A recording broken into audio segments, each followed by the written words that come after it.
Olá, nono ano, tudo bem? Buenos dias, buenas tardes para vocês. Vamos fazer uma classe de repasso, vamos fazer uma revisão de tudo que nós já conhecemos e experimentamos aí na unidade número 5. Vocês podem até pegar o livro de atividades de vocês na página 33, que é por ali que eu fiz o simulado de vocês, certo? Todo mundo com o livro na mão aí, então. Então vamos começar o nosso repasso iniciando com os hábitos alimentares. Então, nós vimos alguns hábitos aí alimentares, né? Algumas comidas em espanhol, a maioria delas eram postres. Lembram o que é postre? É uma sobremesa, tá bom? Postre e sobremesa. Nós vimos, os que eu coloquei aqui não são todos os que estão no livro, e todos os que estão no livro não são os que eu coloquei aqui. Portanto, estudem pelo livro, tá? Chocolate, galleta, oblea. Oblea é um outro tipo de galleta que, na verdade, a gente chama de wafer, né?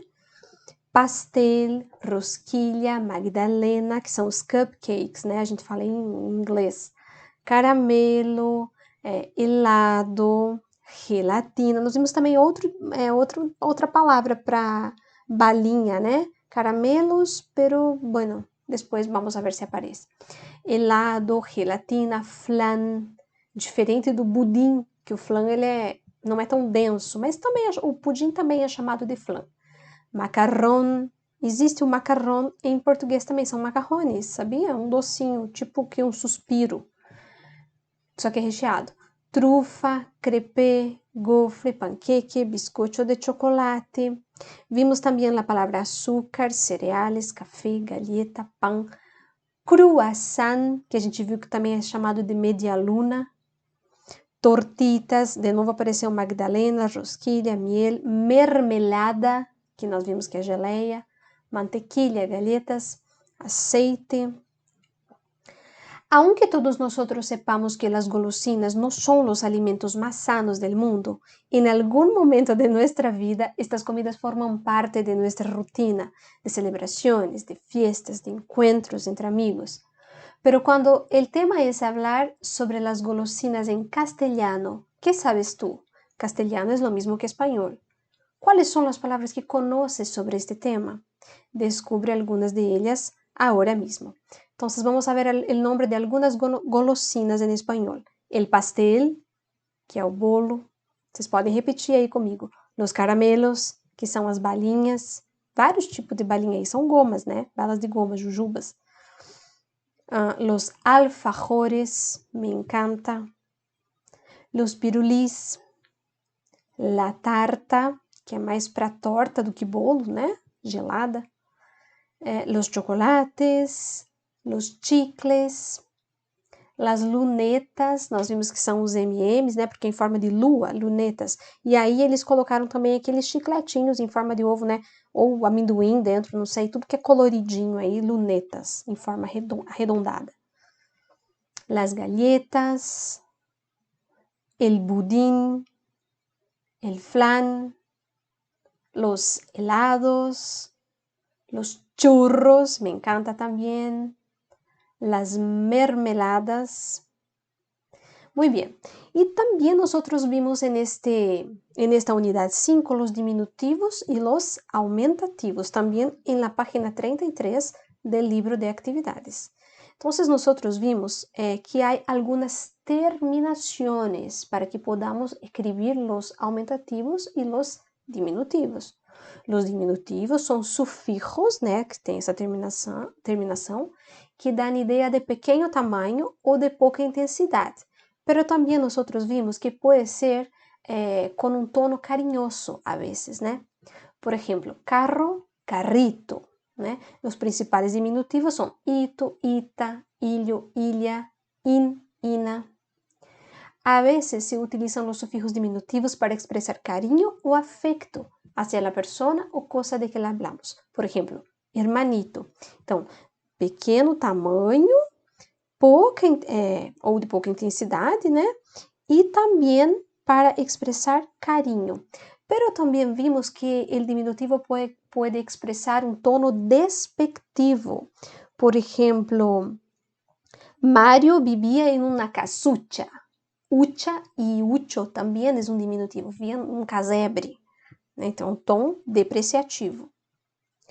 Los aumentativos são sufijos que dão ideia de gran tamanho ou de gran intensidade. Por exemplo, latazo, de lata. Os principais sufijos aumentativos são aso, asa, on, ona, ote, ota.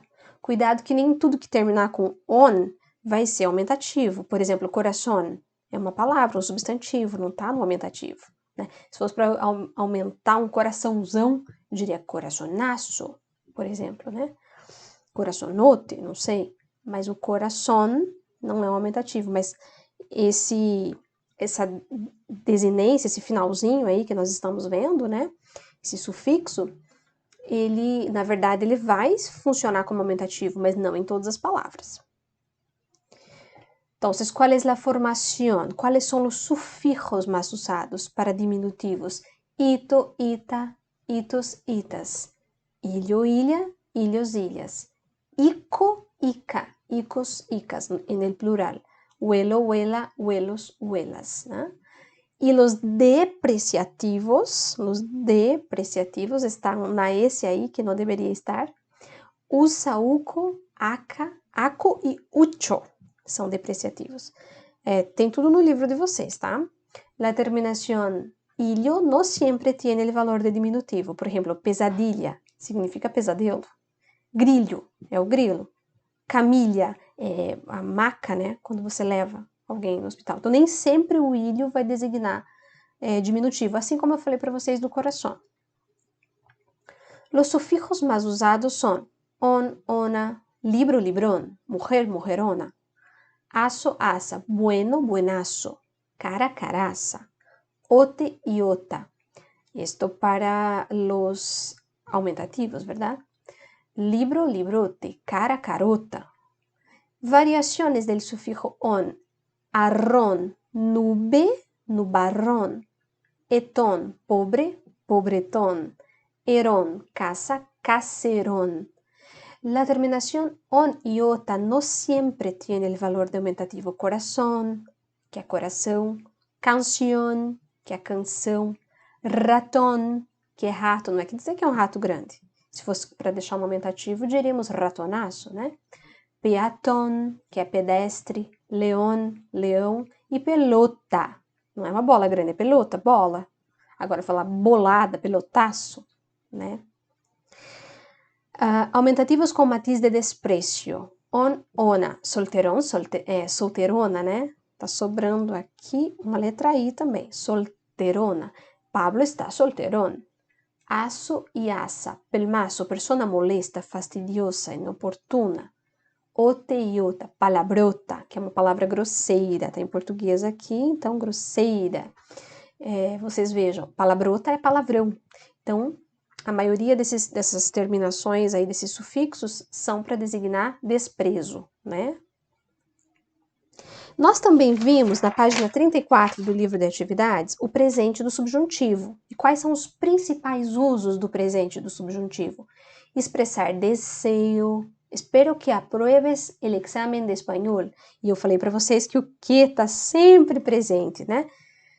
Consejo pedido, te recomendo que visites Berlim. Para expressar emoção, me encanta que os dias sejam mais largos. Opinião e dúvida, não creio que Jaime baile mal. Então, quando é que eu vou expressar? Desejo, conselho, emoção, opinião, dúvida, né? Sempre o presente do subjuntivo. Para expressar finalidade, né? Bajo la música para que duermas melhor, para que duermas. Para expressar característica, buscamos um profe que hable inglês e viva em Madrid. Né? Um profe que hable e que viva. E aí nós temos umas regrinhas para encontrar esse presente do subjuntivo, né? Ó, eu coloquei para vocês os irregulares aí, né? O verbo ser, que eu sea. Quando você sabe o primeiro, o restante vai que é uma beleza, mas tem que saber o primeiro. Estar, olha como que é o estar. Em português seria que eu esteja bem. Em espanhol é que eu esté, que tu estés, com acento. O verbo decir, que eu diga, que tu digas, que ele diga. O verbo hacer, que eu haga, que tu hagas, que ele haga, que nós outros hagamos. O haber, que é o verbo haver. né? E como que seria isso em português? Espero que haja um lugar para mim. Em espanhol, espero que yo haya, que tú hayas, que él haya, que nosotros hayamos, que vosotros hayáis. Ir, que yo vaya. Como seria isso em português? Que eu vá. Espero que eu vá bem no simulado. Espero que yo vaya, que tu vayas, que él vaya, que vayamos, que vayáis, que ellos vayan. Por isso que é importante saber o primeiro. Aí o restante, né? Ó, saber é muito diferente em português também. Espero que eu saiba estudar. Que yo sepa, em espanhol, né? Que tu sepas. Dar, que yo dê, que tu des, que ele dê, que nosotros demos. Venir, que yo venga, que tu vengas, que ele venga, que nosotros vengamos, que vosotros vengáis, que eles vengam. Então, esses irregulares é interessante você tirar uma foto aí, né? Porque vocês vão utilizá-los mais para frente, né? Muito. E como é esse presente do subjuntivo que nós já vimos, né? Já vimos até inclusive em sala. Para conjugar los verbos en este tiempo verbal es muy fácil. Vamos a hacerlos en 3 pasos. Então, primeiro passo, sacar la terminación y dejar el radical del verbo. Então, aqui nós temos um verbo terminado em ar, outro em er e outro em ir. Vocês tiram o ar e o que sobra do verbo, né? Do amar, comer, com, bibir, bib. Tira a terminação do verbo para ver o que vai sobrar desse verbo, né? Segundo passo, poner la vocal, que é aquela que eu falei, a chamada de vogal temática, né? Então, que eu amei. Então, como é que eu vou descobrir essa vogal temática, né? É muito fácil. Para os verbos terminados em ar, eu coloco e, né? Olha aqui, ó, que eu amei. E daí vai o restante de tudo, né? Que tu ames, que ele ames. Só que aqui eles colocaram e em tudo, ó, para depois lá na frente arrumar. E com esse é o verbo terminado em ar, eu coloco o e, né? E o verbo terminado em er e ir, que é o caso de comer e viver, eu coloco a. Estão lembrados dessa regrinha? Pois é. Aí eles colocaram a em tudo aqui, ó. Tudo. Daí lá no próximo passo, que é o terceiro, eles colocam as desinências, conjugam, né? Então, que eu ame, que tu ames, que ele ame, que amemos, que ameis, que ele os amem. Coma. Que eu coma, que tu comas, que ele coma, que comamos, que comais, que comam. Biba, bibir, né? Que aqui é o er e o ir. Como é que eu uso para o er e para o ir? Qual que é o finalzinho? A letrinha A, né? E aqui que é o verbo terminado em ar. O que eu uso para o verbo terminado em ar? E. Né? Minha foto aqui ficou na frente. Vamos subir. Aí. Então, que eu biba, que tu bibas, que ele biba, que bibamos, que bibais, que bibam. Certo? Então, é decorar isso, lembrar disso, que no presente do subjuntivo, se o verbo terminar em ar, eu vou usar e para todas as pessoas. Claro, completando com as desinências, né, respectivas de cada pessoa. Tu leva S, né, e assim por diante. Lá, ustedes leva N no final. E quando o verbo termina em ir e ir, eu coloco o A. E, claro, coloco todas as outras desinências também. Nós também vimos os heterogenéricos, que o nome é bem complicado, mas o significado é bem tranquilo, né? O que são os heterogenéricos? Hetero, diferentes, genéricos, de gênero. São aquelas palavras que têm gênero diferente. Se em português são masculinas, em espanhol vão a ser femininas. Se em português são femininas, em espanhol vão a ser masculinas. Solo eso, ¿está bien? Vamos a ver. Ah, sí, aqui também eu não puse, pero vou explicar agora. Que também nós vimos na página 34 quais são as expressões que acompanham o subjuntivo, tá? Era para eu ter colocado antes esse slide. Então, quais são as expressões? Es probable, dudo que, puede ser. Lembram do quizás que eu falei para vocês? Do quizás significa talvez. Falei também do ojalá, que significa tomara. Tá bom? Eu até coloquei aqui uma historinha para vocês usando o presente do subjuntivo, mas a gente já vai lá para os heterogenéricos, tá? Olha minha historinha do subjuntivo, que legal. A namoradinha do gaturro fala: Ai, ai, ai, necessito um nome que me escute. Do verbo escuchar. Que ele me escute. Aí ele fala, perdão, porque ele nunca quer um compromisso sério com ela, por isso que ele se faz assim. Um nome que me entienda, que me compreenda. Olha quanto subjuntivo aqui. Ele fala, o quê? Um nome que hable mi mismo idioma. What? Um nome com todas as letras. Ele coloca poucas letras ali, né? Um nome que me eleve. Ele levanta e fala, tipo, tá difícil levantar você, né? Necessito um nome contenedor, que me abrace, né? Contenedor é container, uma coisa grande que abrace ela, né? E ele fala, e dá um tenedor para ela. Em espanhol, tenedor é garfo. E ela faz uma cara. Mas vejam quantos subjuntivos que ela usou aqui, né? Que me escute, que me entienda, que me compreenda, que hable, do verbo hablar, né? Que me eleve, do verbo elevar. Ela usou bastante, hein? Bem, voltando para os nossos heterogenéricos, agora sim. Então, o que nós sabemos dos heterogenéricos? Que são palavras que em português são masculinas e em espanhol são femininas ou o contrário, por isso que é heterogenérica. Tipo, em espanhol eu falo el maquillaje, maquilhaje, que é o maquiagem. Em português eu digo a maquiagem. La señal, la miel, el puente, el árbol, el viaje, la leche, a leite, el cutis, que é pele, el dolor, el color, é o cor em espanhol, el árbol, el origen, el pétalo. O livro de vocês vai trazer muito mais de heterogenéricos, tanto nessa página aqui, 34, do livro de atividades, como lá no livro mesmo, que nós fizemos aquele quadro, que tem muitos heterogenéricos. Cadê? Página 80.